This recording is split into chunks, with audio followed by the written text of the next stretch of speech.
welcome to the Barside Spurs podcast, coming to you all the way from the Barside Arms. Joining me tonight for a drink and a bit of a laugh and a chat, we've got Lee. How you doing, Lee? Yeah, good. Yeah, as you can be after two straight wins, which is breaking that horrible cycle. So, yeah, good. Oh, well, that's the pod done. That's all we were going to chat about. Fucking hell. How is it you always managed to fucking summarise it before anyone else had a chance to have a chat? This is a cunt, that's why. Yeah, that's it, yeah. Okay, well, on that note, we might as well introduce Jamie. How you doing, Jay? Yeah, I'm doing all right. Yeah, had an absolutely blinding day at Spurs yesterday. I don't remember much about it, so don't ask me much. So, do you remember, Jamie, that Kurt Zuma is a cunt? Did you remember that bit? How could I forget that? Yeah, I was on the nib yesterday with the nib until he fucked off and left me to fend for myself, and then I went down redemption. But yeah, it was good. Oh. It was good. It was a good afternoon. Really enjoyed it. All right. We're gonna don't worry, Jay. We're gonna chat about that, I think, in a little while. So we'll come to that. Also heard the dulcet tones of Andy. How you doing, Andy? Yeah, I'm good, thank you. How are you, mate? Yeah, I'm good, mate. I'm good. You were at the game yesterday, were you?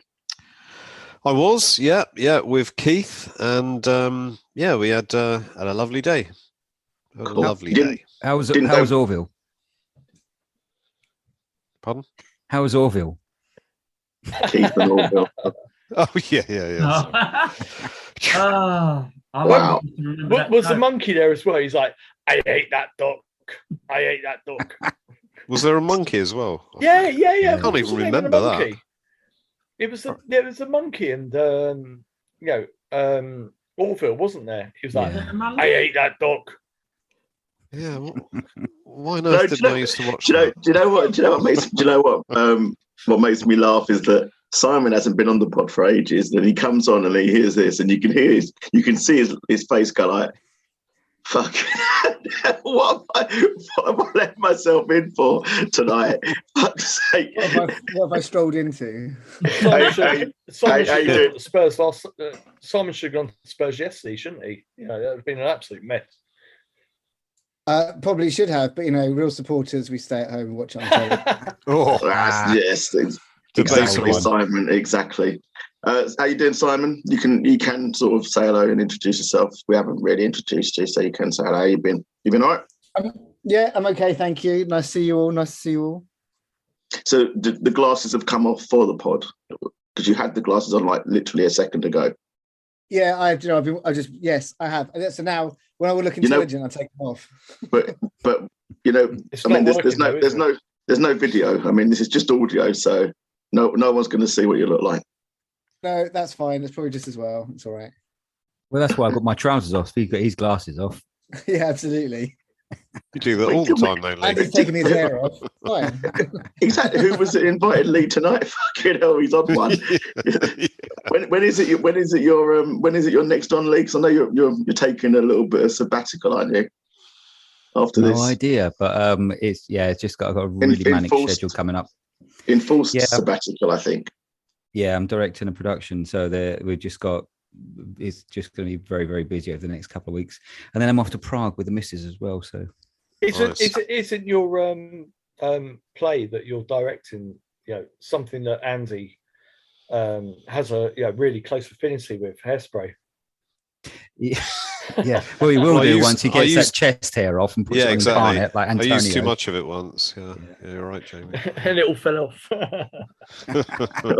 right. Well, he's been waiting patiently in the wings, and we've got another guest. So, a big welcome back to Ben, who we call him a guest, but he's been on more often than Simon in the last few weeks. So, I don't know if he now constitutes as a regular. I'm not entirely sure. How you doing, Ben? Yeah, all good. Yeah, as Jamie said, I concur. Yesterday was an absolutely fantastic day of football. It was very, very good. It was actually like walking around inside Twitter. Everyone was there.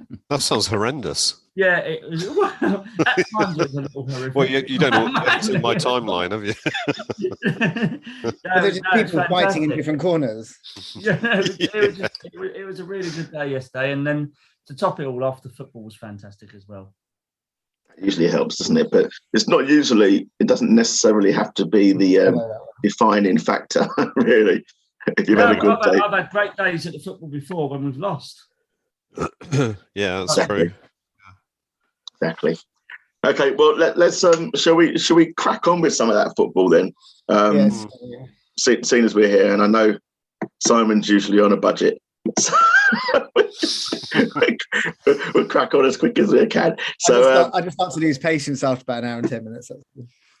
that's all right. I mean, you're welcome at any point, Simon. I think I've said this before. At any point, you're welcome to disappear. Jamie's done it often in the past. He just, fucks off mid sentence and says, "Right, that's me done," and fucks off. So you're welcome to do so. No, well, he likes to keep a low profile, so we know how it is. So Brighton, we first game was Brighton, and we had I mean, Conte's doing Paul O'Keefe out of a job, because this predict Conte business is kind of gone out the window, because every fucker can predict Conte now. You know what I mean?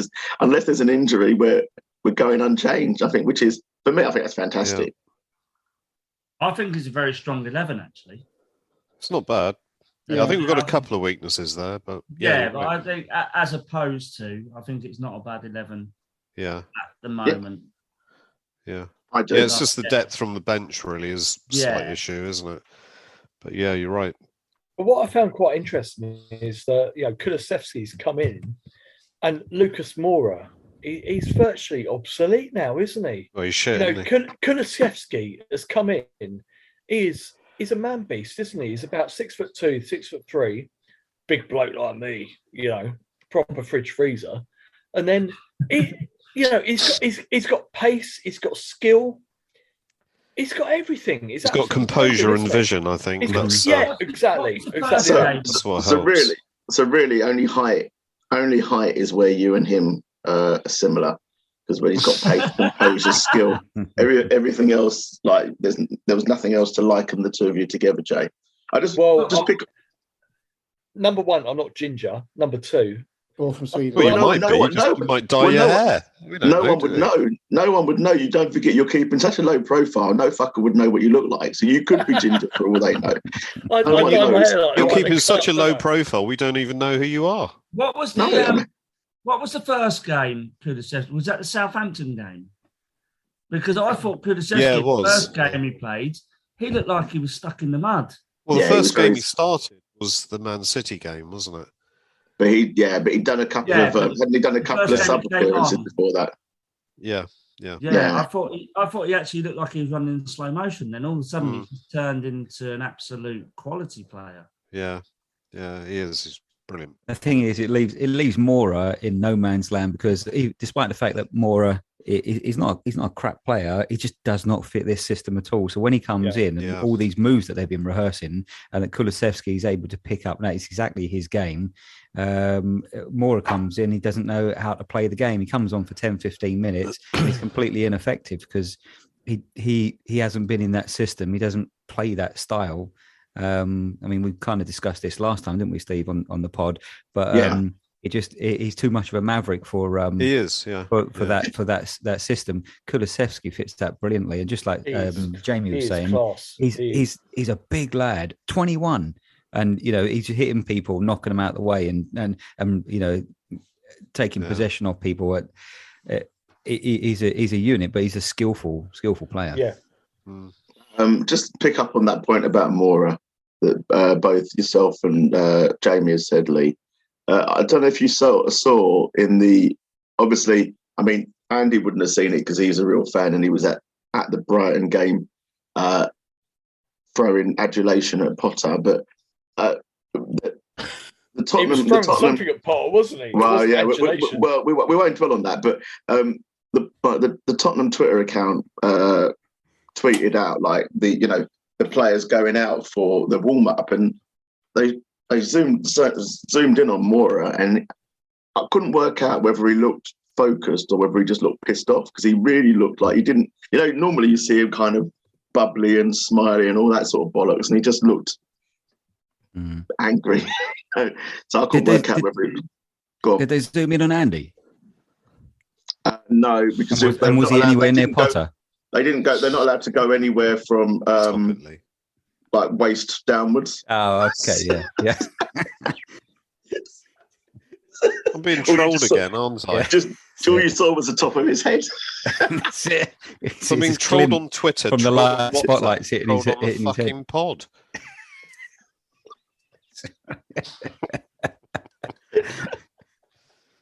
God. Like a kipper. Shall we? And okay, yeah, shall we move on? So what? Anyway, can I just say, Potter you were at is the game. shit. So what was the atmosphere at the game like, mate? In terms of like the Spurs fans? Well, I've got to say, Brighton fans are really quiet. They don't make any noise whatsoever. Spurs fans are making a. Sorry. Neither did Chelsea, because there's none of them in there. Well, that's true. Yeah, exactly.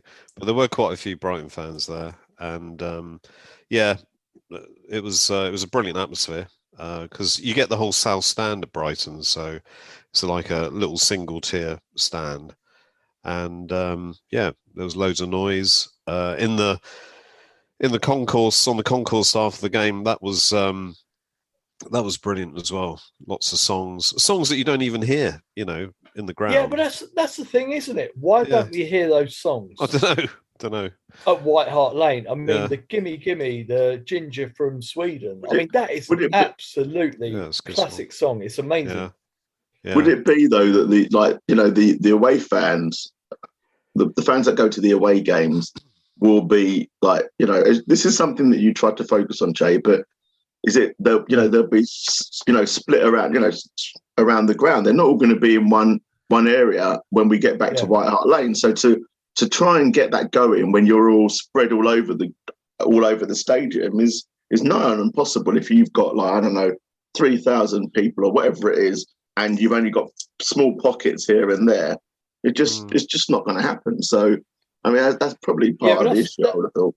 That's the thing. That's the frustrating thing. I mean, I spent a good couple of years trying to get a core in the Paxton, sort of trying to sort it out and that, because it only takes 20 or 30 people to be at the back of a stand and get the chance going on that. I mean, for the Everton game, I came up with nice one Pickford, nice one Son, nice one Pickford, let in another one.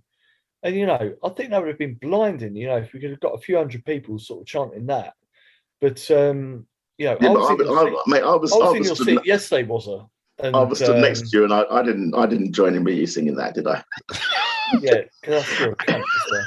I cannot either confirm or deny that I did, because I can't remember it. But no, you didn't. Oh, good. Yeah, but that's because the Knibb was suddenly like second row from the front of Paxton Low, and he didn't even know why he was down there. I didn't even know why I was at the game. Okay, so let's crack on with the actual game itself. Lee, you're usually good at summarising, so I'm going to give you the opportunity to summarise, and I'll let Simon come in after because he diligently watched back the highlights today to refresh himself as to what actually happened. So, Lee, off you go. Overall, I thought we had a very good game. I mean, we controlled it completely, and there were a number of excellent performances that game. Particularly, I thought Benton Kerr had a really good game. His passing was superb, and just what I really noticed in that game is the way that he takes the ball in the half turn. Really, really comfortable with taking the ball in pressurized situations. And and just prior to that game, actually, I just remember reading something from Sherwood, who said he's an average player who just passes backwards and sideways.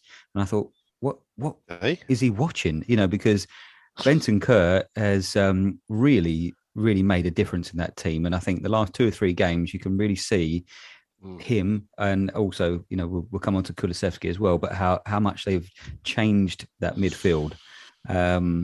Fair play to Højbjerg. He also had another good game, and I think